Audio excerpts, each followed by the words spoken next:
All right, guys, how you doing? A few people have asked me about, and I've seen comments about how you feed your vehicle or trailer, whatever, water fed.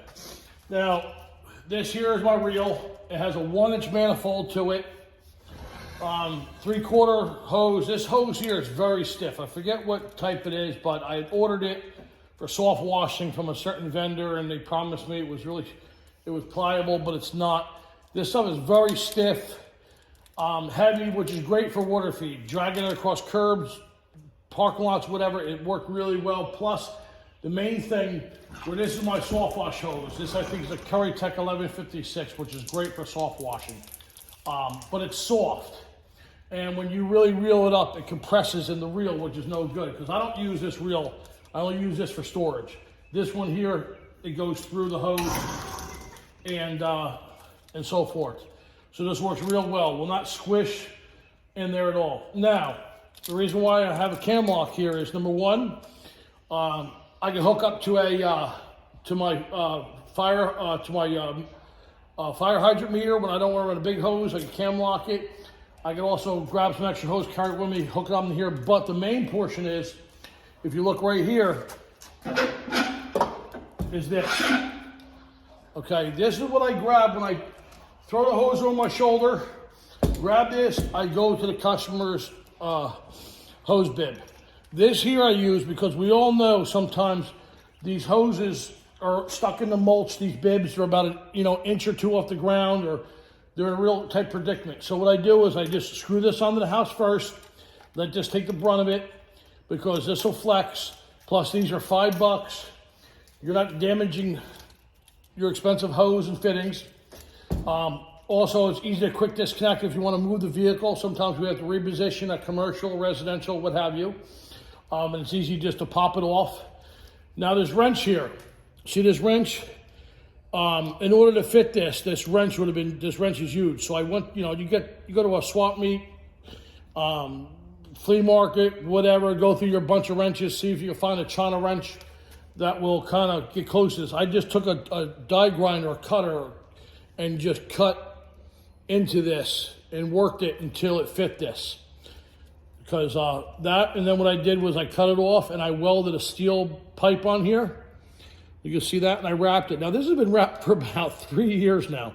Did it red, so basically I tighten up in the house, I drop this into the mulch, whatever, and leave it there.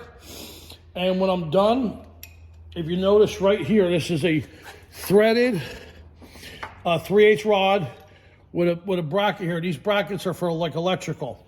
And if you notice, when I drop this down, you can hear, this here, and then when you drop this down, this will not come off when you're driving, okay?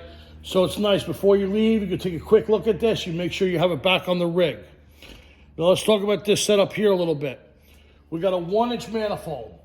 We have a shutoff valve. Reason for that is, there is a float up top, but sometimes you want to give that customer as well a rest. It's been running for an hour, 2 hours, or whatever it might be. Plus we always have that in our contract, right guys? That we're not responsible for damaging a well, running it dry, overheating it, whatever. Put that in your contract, because it does happen. It has happened to me a few times. And, how do we know condition of the well? Anyway, shutoff valve here to give it a rest. We have a filter, and then on all these filters, if you take that center cap off and you put a ball valve, that will actually flush the filter out. It cleans the filter. Not saying you should never take it apart and clean the filter, but that's a fast way of flushing it. Also, it gives me a little water feed. I want to fill a spray bottle, I want to wash my hands, whatever it is. There's a 90 degree, I can shut this off. That's what I have that here for. Now, also, if you notice right here, there's 2 cam locks. That's one for my booster pump, because I shipped this off here, connected to there. My booster pump's in there. This other one here is another feed for water, okay? This goes to the top of the tank. That has no ball valve on it at all. This one here does. Has no shuttle valve. It just goes straight in the tank. So if we want to double feed the tank with this, we also could stick another hose in here. Now, one thing nice about having ball valves, cam locks, is there's about 200 foot of this and another 100 foot of 3/4 behind this. If I need to hook up, I can hook this up to the house, the building. I have all this stripped off when I'm spraying, and there's about another 100 foot of 3/4 under here, and I can just stick it right into there and then connect it to the building to double feed it. Now, let me show you what's really important besides this. And this is what I put in the comments, how $1 can save your day, okay? Let's walk over here. These are some of the things we all should carry when we're doing for our water feed, okay? We have this here, $5 Home Depot, a couple of dollars Tractor Supply. I like the one with the spring in it. Carry an extra one.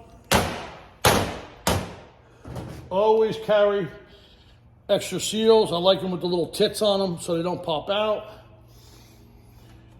You have your water keys, your basic water key, and then your larger 3/8 one. Always carry doubles in the truck of this. Number one, you're at a commercial job, 3 o'clock in the morning, 10 miles away, you left this on top of the box, and your guy washed it away to the curb, or you dropped it, and you go off to the next place. Always carry doubles. I think these are like $12, these are like $6, whatever. Always carry doubles. Also, you want to get yourself a 45 or a 90 degree like this here for those really tough hose bibs. Where we need to tie into, okay? That are on the house that are really close to the ground. And this is the most important, all right? These little plastic caps. See this cap here? You buy these at Home Depot. They're plastic caps, 2 for $1. This will save you, this will really save you at 3 o'clock in the morning when you're at the commercial location and you go to shut off the water and it doesn't shut off. The O-ring inside the frost-free bib tore, whatever, I don't know, I don't care, but you take your hose off and you have constant water. This little 50-cent cap, screw on, go to the next job. Same thing as residential.